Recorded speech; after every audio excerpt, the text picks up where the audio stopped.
Bismillahirrahmanirrahim. Assalamualaikum warahmatullahi wabarakatuh.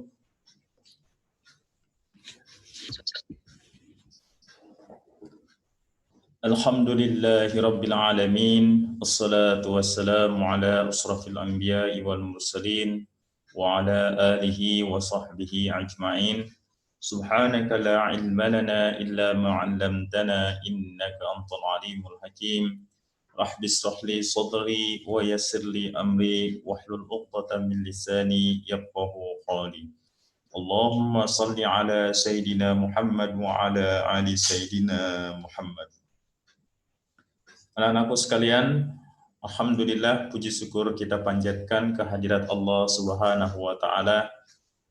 Pada kesempatan malam hari ini kita bisa kembali bertemu di kajian ba'da maghrib. Insyaallah kita semuanya dalam keadaan sehat walafiat, dalam keadaan yang diberikan berkah dari Allah Subhanahu wa taala. Salawat dan salam tidak lupa kita panjatkan kepada junjungan kita Nabi besar Muhammad sallallahu alaihi wasallam. Mudah-mudahan kita mendapatkan syafaat dari beliau nanti di yaumil qiyamah. Anak-anakku sekalian, pada kesempatan malam hari ini kita kembali lanjutkan kajian mata air pada edisi yang terbaru, mata air volume ke-7 nomor 26. Pada malam ini saya akan membahas sebuah artikel yang sangat menarik dari bagian agama dengan judul Membaca Pesan Damai Al-Quran. Insyaallah pada malam ini kita sedikit akan membaca ya, nilai-nilai atau pesan-pesan kedamaian yang dibawakan oleh atau yang disampaikan oleh Al-Qur'an Al-Karim. Oke, untuk memulai ini saya akan sharing screen dulu untuk membagikan materinya.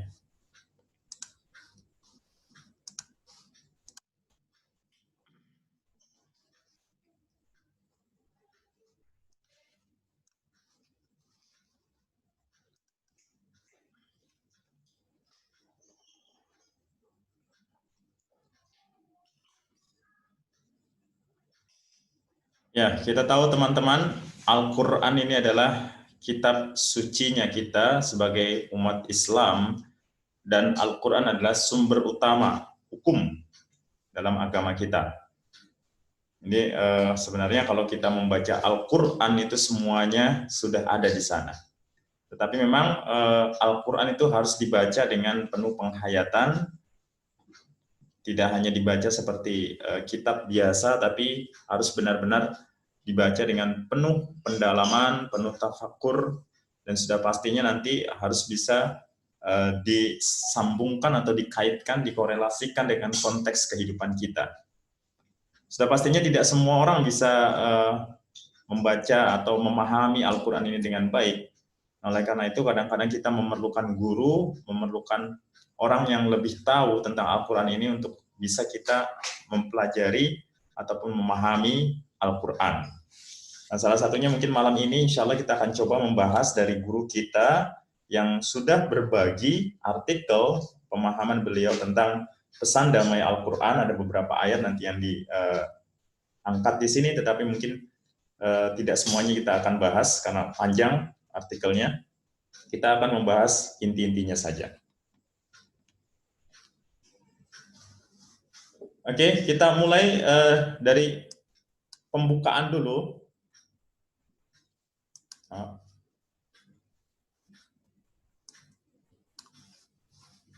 Di dalam pembukaan, penulis ini mengintisarikan masa-masa sejarah Al-Quran ini dipahami atau didalami. Jadi di awal penulis di artikel membaca pesan damai Al-Quran ini mengajak kita untuk mengingat kembali sejarah, ya, bagaimana umat-umat Muslim dari zaman Rasulullah SAW sampai sekarang itu bisa mempelajari Al-Quran. Dan kita bisa intisarikan dari awal pembukaan artikel ini, jika kita intisarikan ada 3 penggalan waktu yang diangkat penulis. Yang pertama adalah masa generasi awal. Nah, masa generasi awal ini apa? Masa generasi awal adalah masa-masa zaman ketika masih Rasulullah SAW hidup. Jadi masa generasi awal ini masa yang paling beruntung karena bisa mendapatkan penjelasan langsung Al-Quran dari Rasulullah SAW tanpa ada tafsiran yang salah. Karena langsung yang menjelaskan adalah Rasulullah SAW. Rasulullah mendapatkan wahyu dari malaikat Jibril, langsung disampaikan kepada para sahabat pada waktu itu. Nah, inilah generasi awal yang menerima pesan dari Al-Quran, dan sudah pasti generasi awal ini interpretasi dari Al-Quran ini masih sangat original. Jadi belum menjadi interpretasi yang sintetis. Nah, sekarang mungkin yang kita ketahui mungkin interpretasi Al-Quran sekarang ini sudah sintetis, sudah buatan manusia. Tapi masih zaman Rasulullah, interpretasi Al-Quran itu masih sangat original, langsung dari Rasulullah SAW. Lalu masa yang kedua disebut dengan masa tadwin. Kata penulis, masa tadwin adalah masa di mana Al-Quran itu mulai dikodifikasi, mulai dibukukan, mulai dikumpulkan, gitu ya. Pada zaman itu sudah mulai ada penelitian-penelitian tentang makna Al-Quran lebih mendalam. Jadi itu dari zaman para sahabat, tabi'in ini masuk ke masa tadwin ini, di mana para intelektual Muslim bermunculan pada saat ini karena mereka mendalami Al-Quran.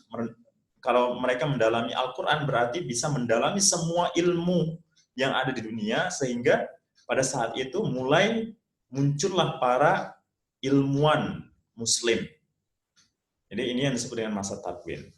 Dan yang ketiga adalah masa setelah itu, termasuk sampai di zaman kita sekarang, yaitu masa kini. Di mana masa kini ini Al-Quran diinterpretasikan dengan banyak cara, dan mungkin ada beberapa cara yang mungkin diinterpretasikan dengan cara yang salah. Mungkin kita bisa perhatikan nanti contoh-contohnya seperti apa. Jadi ada tiga masa dijelaskan oleh penulis di awal pembukaan penulis dalam menjelaskan artikel ini. Masa generasi awal, masa takwin, dan masa kini.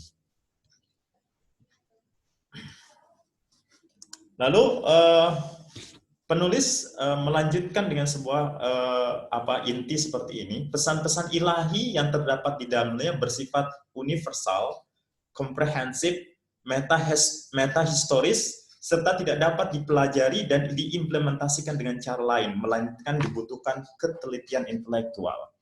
Jadi di awal ini penulis mengajak kita, setelah kita tahu sejarah Al-Quran seperti itu dari masa ke masa, ternyata kalau kita peras lagi, di dalam Al-Quran itu intinya adalah Al-Quran bersifat universal, yang artinya bisa dipahami oleh seluruh makhluk, seluruh ciptaan Allah Subhanahu wa Ta'ala, tanpa kecuali, ya, universal, lalu bersifat komprehensif.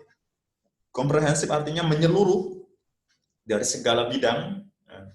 Lalu dia bersifat juga metahistoris. Metahistoris adalah meta itu artinya beyond, ya. Misalnya metafisik berarti lebih dari fisik gitu. Metahistoris artinya lebih daripada hanya sekedar sejarah. Jadi metahistoris itu mempelajari yang lebih lagi dari hanya sekedar sejarah. Jadi diambil maknanya, diambil korelasinya dengan masa kini. Jadi kita tidak hanya melihat dari sebuah sejarah. Karena di dalam Al-Quran banyak cerita-cerita yang diangkat oleh Al-Quran, cerita-cerita zaman Nabi sebelum Rasulullah SAW, zaman para Nabi, zaman para Rasul yang lain, dan cerita-cerita yang lain. Kita tahu ya, cerita-cerita banyak sekali yang diangkat dalam Al-Quran. Nah, cerita-cerita itu harus dipahami secara metahistoris. Jadi jangan hanya dilihat dari sejarahnya saja, tetapi apa yang ingin disampaikan dari sejarah tersebut. Jadi beyond the history, kita harus berpikir seperti itu. Dan ketika kita ingin mempelajari ini semuanya, ketika kita ingin mempelajari keuniversalan Al-Quran, ketika kita ingin mempelajari komprehensifnya Al-Quran, ketika kita ingin mempelajari meta-historicalnya Al-Quran, maka dibutuhkan sebuah ketelitian intelektual. Di sini teman-teman. Apa itu ketelitian intelektual? Teliti itu artinya cermat atau hati-hati. Intelektual itu artinya berdasarkan keilmuan. Orang yang intelek kan artinya orang yang memiliki ilmu. Artinya di sini kita harus bisa membaca Al-Quran dengan penuh hati-hati, dengan penuh ketelitian, dengan penuh kecermatan berdasarkan akal dan ilmu pengetahuan. Jadi bukan berdasarkan apa-apa, tapi berdasarkan akal dan ilmu pengetahuan. Tetapi harus hati-hati dan cermat. Nah, itulah yang diajarkan oleh penulis di sini, bagaimana seharusnya kita bisa membaca Al-Quran. Tetapi ketika kita melakukan itu semuanya, ketika kita ingin melakukan ketelitian intelektual dalam rangka membaca Al-Quran, itu kita akan mengalami kesulitan-kesulitan. Apa itu kesulitan-kesulitan yang pertama? Yang jelas adalah kesulitannya adalah manusia itu begitu dinamis, yang tidak inersia. Jadi salah satu ciri kehidupan adalah kedinamisan. Kalau kita tidak dinamis, kita tidak hidup namanya. Kalau kita dorman atau kita hanya membeku seperti es, itu artinya itu kita tidak hidup. Nah, untuk adanya kehidupan harus ada kedinamisan. Nah, oleh karena itu, karena dinamis itu kan artinya selalu bergerak, ya. Karena dinamis itu selalu bergerak. Nah, karena ini selalu bergerak itu kadang-kadang kita untuk mengambil satu spot pemahaman itu akan sulit karena bergerak terus. Seperti roda, sebagai contoh itu ya, kalau kita roda, kalau kita mau mengambil inti dari satu jari roda itu, karena selalu bergerak, kita sulit sekali gitu. Nah, oleh karena itu kita harus memahami ini juga. Kesulitan kalau kita ingin belajar Al-Quran dengan penuh ketelitian dan penuh dengan intelektualitas, berarti kita harus memahami juga kedinamisan kehidupan kita. Sehingga kita harus bisa mengatur diri kita berdasarkan kedinamisan tersebut. Jadi kita akan menggunakan akal kita akan menggunakan ketelitian kita, kecermatan kita dengan berdasarkan kedinamisan dalam kehidupan kita. Jadi kita tidak bisa menganggap bahwa kehidupan kita saklek atau beku gitu, atau kaku, tidak. Tetapi hidup yang dinamis dan kadang-kadang kita perlu penyesuaian-penyesuaian. Nah itulah, selain ketelitian intelektual, kita juga harus memahami seperti ini, teman-teman. Nah, yang tadi saya bilang, dengan kebekuan dan kekakuan, pemahaman seseorang akan sesuatu mungkin hanya akan menyentuh bagian permukaannya saja. Kalau kita bersifat beku, kalau kita bersifat kaku, artinya kita tidak bersifat dinamis tadi, tidak mengikuti kedinamisan kehidupan kita, maka kita akan memahami Al-Quran hanya pada permukaannya saja, teman-teman, tanpa mampu menyelami lebih mendalam. Inilah yang menjadi sumber terkikisnya nilai-nilai intelektual dalam memahami sesuatu. Sehingga kalau kita seperti itu, maka nilai-nilai intelektual yang seharusnya tadi dikatakan oleh penulis di awal, bahwa kita harus menggunakan ketelitian intelektual dalam membaca Al-Quran. Kalau kita terpana pada kebekuan dan kekakuan, maka kita tidak bisa mendalaminya. Kita tidak bisa berpikir secara mendalam dengan kemampuan intelektual kita. Dan akhirnya apa? Akhirnya adalah kita hanya bisa berpikir secara permukaannya saja. Nah, kalau kita berpikir secara permukaannya saja, pasti interpretasi dari Al-Qur'annya itu pasti akan tidak sesuai dengan yang seharusnya. Nah, ini yang akan bisa menjadi jadi permasalahan besar nantinya. Oleh karena itu, banyak orang yang mengalami kesalahan dalam menginterpretasikan Al-Qur'an. Di sini penulis menggunakan sebuah diksi, ya, penggunaan kata yang menurut saya sangat indah sekali untuk bisa memahami ini. Beliau mengatakan mencoba memahami apa yang ingin disampaikan oleh Al-Quran atau tujuan penyampaian wahyu tanpa tahu maksud apa yang Al-Quran sampaikan tidak akan mengantarkan kita kepada hasil dan jawaban yang akurat. Nah, di sini sangat penting sekali, teman-teman, kata-kata apa yang ingin disampaikan oleh Al-Quran dan kata-kata apa yang Al-Quran sampaikan. Jadi ada dua, apa yang ingin disampaikan oleh Al-Quran dan kata-kata apa yang Al-Quran sampaikan.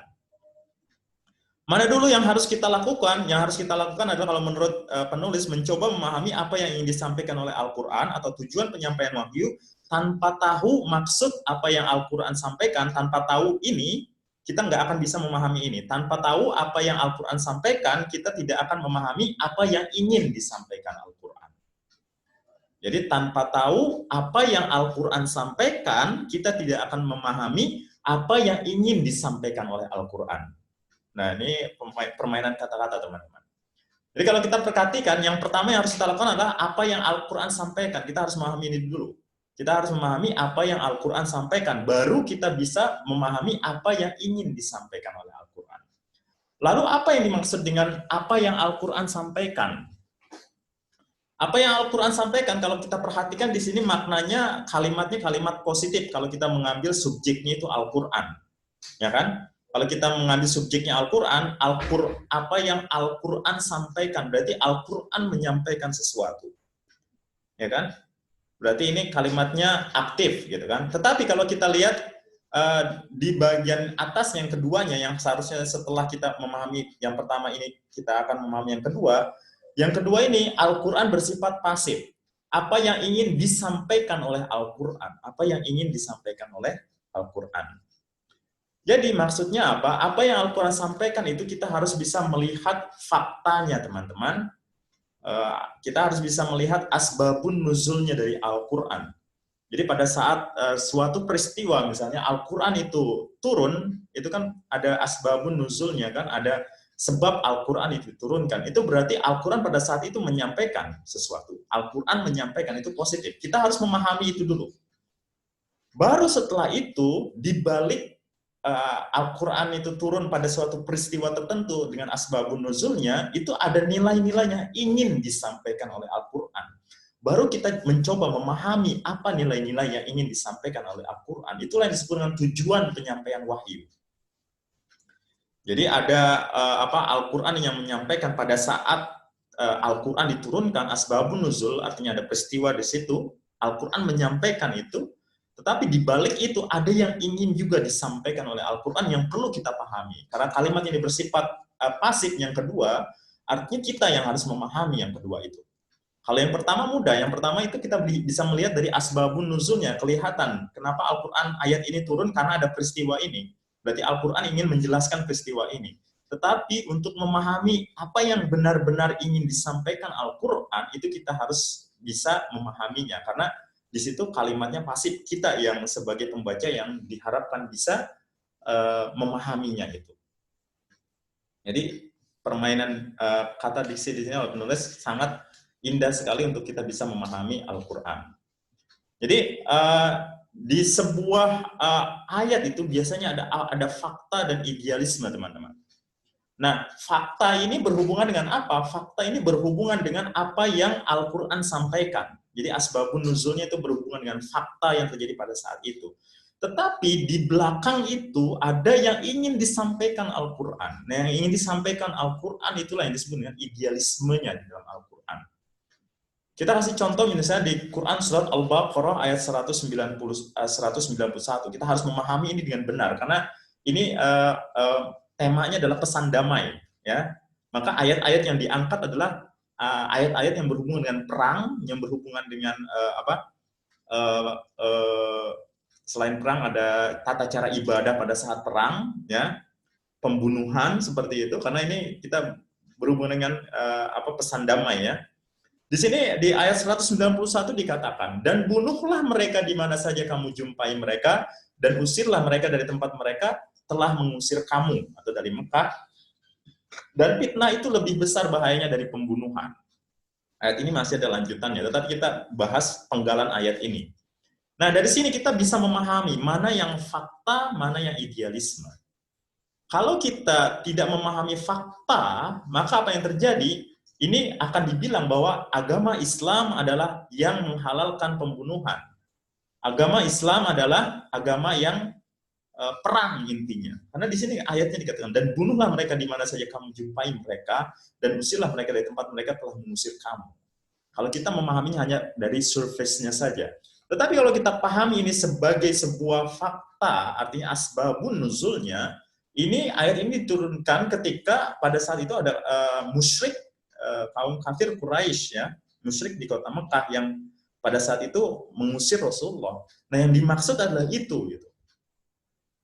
Jadi pada saat ada musyrik, orang yang musyrik memerangi Islam, baru ini bisa bisa dilakukan itu.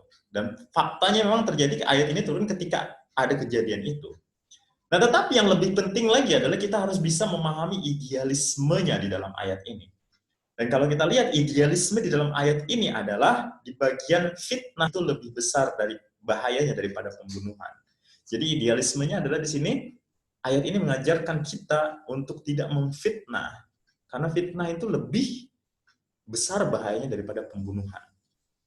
Jadi idealismenya adalah tentang ini. Nah, kalau yang ini, dan bunuhlah mereka, dan seterusnya, itu hanyalah fakta ketika Al-Quran ini diturunkan pada saat asbabun nuzulnya. Nah, apa yang terjadi sekarang? Yang terjadi sekarang adalah orang-orang yang hanya memahami dari surface-nya saja, tidak mendalam, akhirnya dia memaknai dan bunuhlah mereka di mana saja kamu jumpa mereka, ini seperti zaman sekarang gitu. Jadi kalau yang bukan muslim itu akan dibunuh gitu. Makanya terjadikan terorisme, bom bunuh diri, itu terjadi karena pemahaman dari ayat ini yang dangkal. Nah, oleh karena itu di sini penulis mengajak kita untuk lebih mendalam lagi memahami ayat ini. Kalau kita memahami ayat ini lebih mendalam dengan ketelitian intelektual kita, kita akan memahami bahwa Al-Quran dan juga ini mewakili Islam. Islam adalah agama yang damai, bukan agama yang menginginkan peperangan. Bayangkan Islam di sini mengajarkan, Al-Quran di sini mengajarkan bahwa fitnah itu sangat bahaya sekali, bahkan lebih bahaya daripada pembunuhan. Ya kan? Berarti kalau begini kan kita merasakan kedamaian Al-Quran, bahwa Al-Quran tidak menginginkan umat muslim untuk menyebar fitnah. Nah, oleh karena itu ketelitian intelektual di sini diperlukan teman-teman untuk bisa memahami ayat-ayat Al-Qur'an. Kita lanjutkan.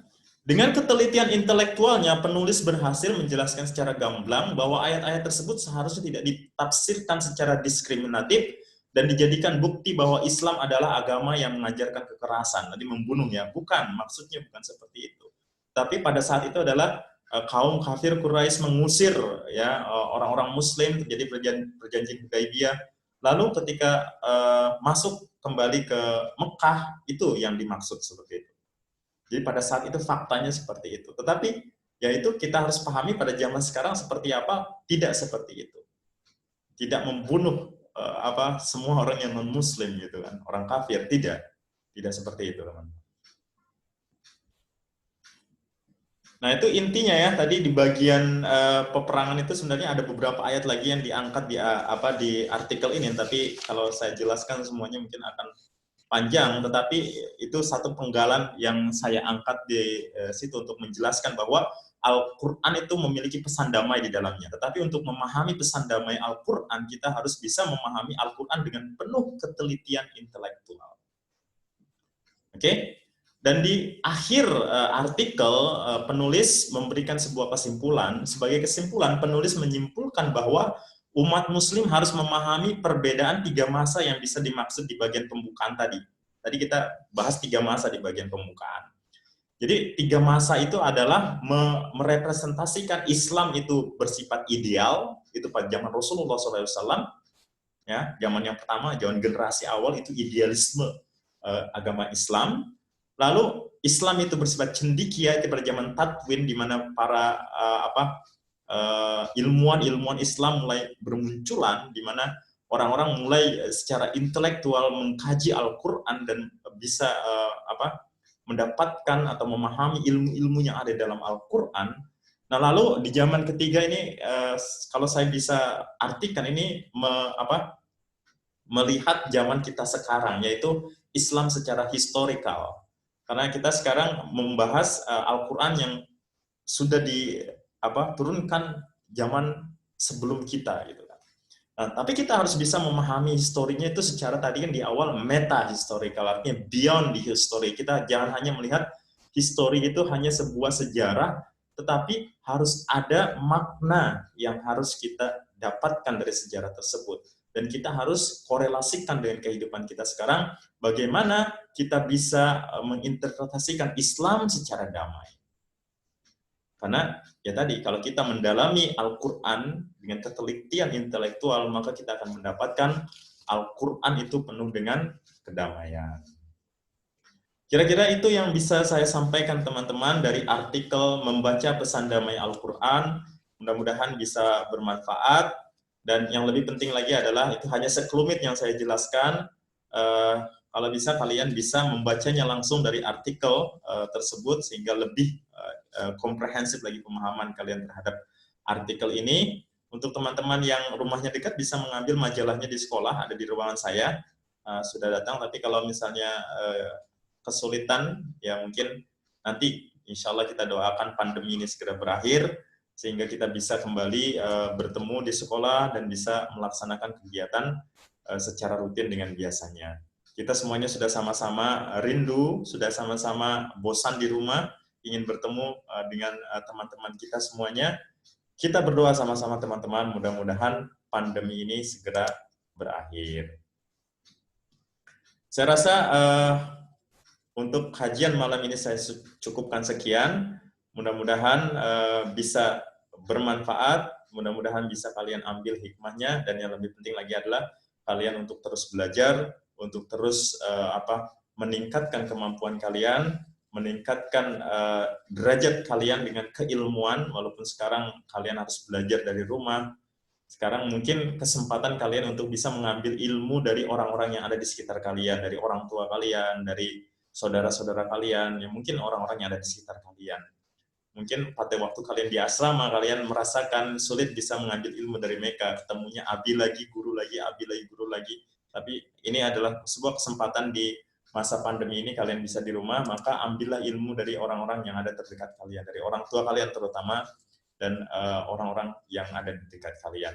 insya Allah niat kita untuk menuntut ilmu itu tidak akan berubah dimanapun kita berada, baik di rumah maupun di sekolah dan dimanapun nanti kita berada.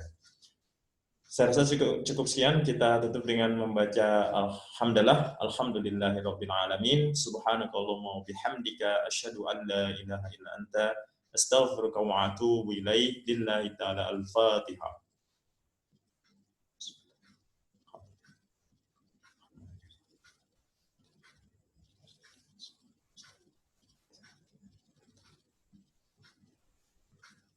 Amin. Sampai ketemu lagi. Assalamualaikum warahmatullahi wabarakatuh.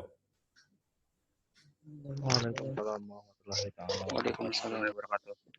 Terima kasih banyak, Pak. Waalaikumsalam warahmatullahi wabarakatuh.